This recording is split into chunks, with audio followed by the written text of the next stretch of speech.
Hello and welcome to yet another chess video session. This is Coach Constance. So today we are going to talk about developing a danger sense. You need to be able to see danger all the time whenever you are playing.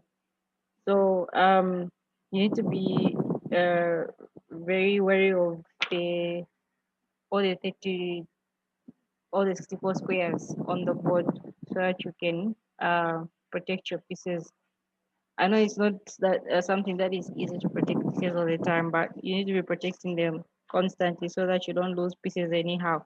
Like for example, I know it's protecting pieces, all the 32 pieces is not something which is really possible, especially for beginners. But you're not supposed to be leaving your pieces hanging on unprotected squares. So like in these puzzles, I'm going to show you for the strategies. I'm going to show you how to look for dangers if you're playing either white or black.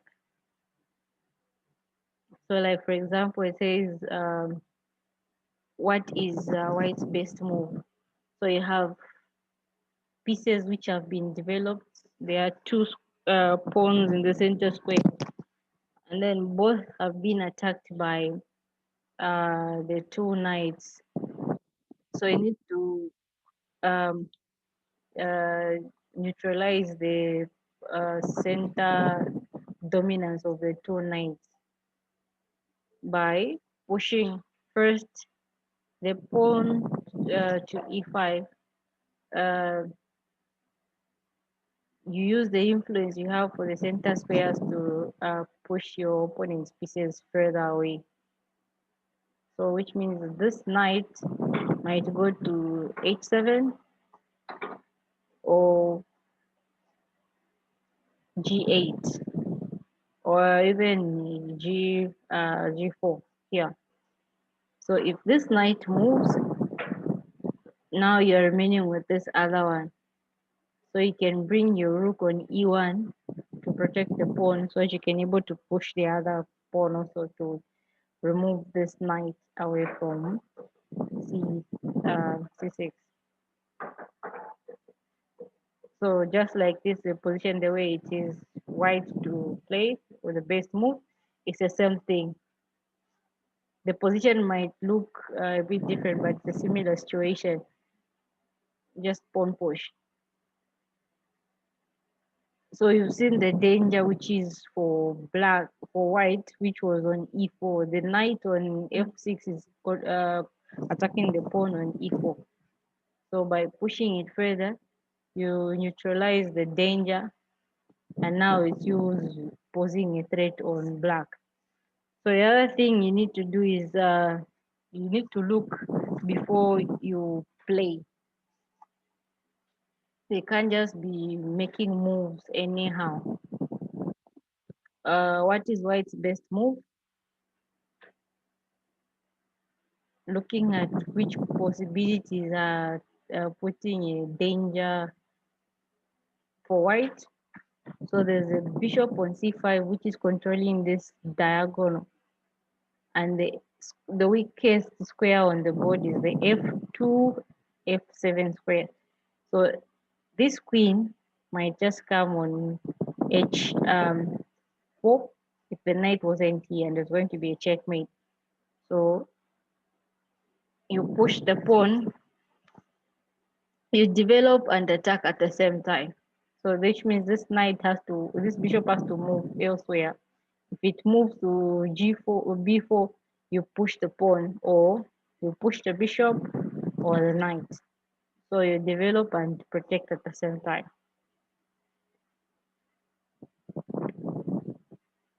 What is white's best move?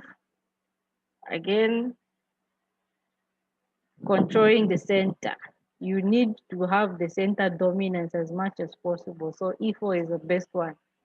So you have 3 pawns in the center, and you are good. You're just building up for all your minor pieces to come out, and then putting a strong defense for white.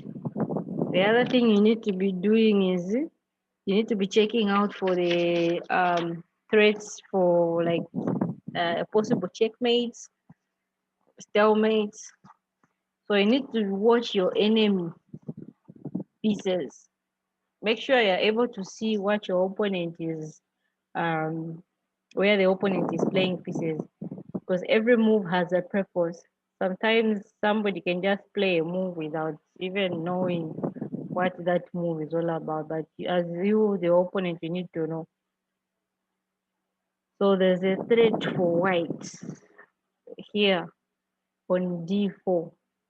There are two pieces attacking d4. There are two pieces protecting the d4. But you don't want to let go of the center square. So you just push the pawn further. You remove this knight here on c6. If black captures with the e pawn, you capture with the c pawn. If the knight comes to b4, you just push e4, which means you've protected the two pawns and you still have the center square. There's a threat of a mate somewhere. So how do you protect that mate? This one, you need to pause the game and really look at the checkmate for white. If it was white to play, which one's the checkmate?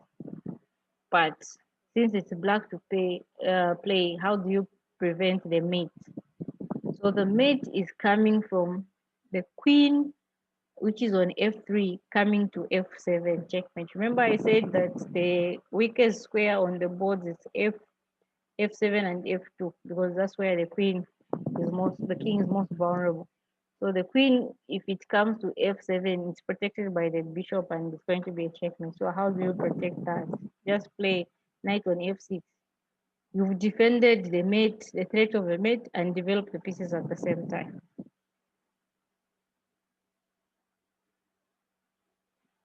White's best move, you need to continue developing the pieces and also controlling the center. So you just push the pawn on d4.